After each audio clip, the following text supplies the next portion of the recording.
se souviennent du boss et lui rendent hommage. Dimanche 3 octobre, Bernard Tapie s'est éteint à l'âge de 78 ans à son domicile parisien après une longue bataille contre le cancer. Si au printemps dernier l'ancien patron de l'OM était en pleine forme et parlait même de remonter sur les planches, depuis quelques semaines, son état de santé avait décliné au point d'inquiéter plus que jamais ses proches, qui ont compris pour certains qu'il s'agissait là de ses derniers instants, comme Jean-Louis Borloo, qui a rendu visite à son ami le vendredi qui a précédé sa disparition.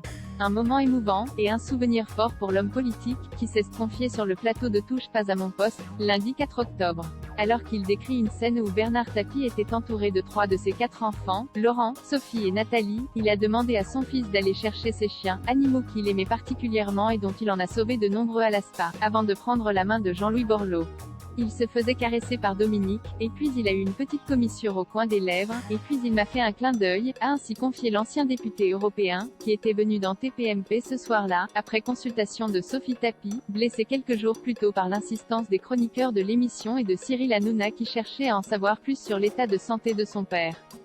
Bernard Tapie a senti que c'était fini s'il était affaibli par le traitement contre son cancer. Jean-Louis Borloo assure que selon lui, son ami Bernard Tapie était encore persuadé au fond de lui qu'il ne livrait pas sa dernière bataille, le jeudi qui a précédé sa mort. Mais dès le lendemain, ce discours aurait changé du tout au tout, lorsqu'il a prononcé une petite phrase à son épouse Dominique.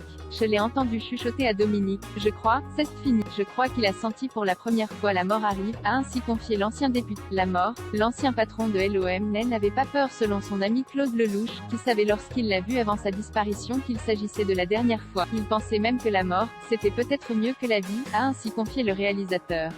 Autant d'émisses qui lui rendent hommage et qui seront sûrement présents à la cathédrale de la Major à Marseille le 8 octobre pour ses obsèques.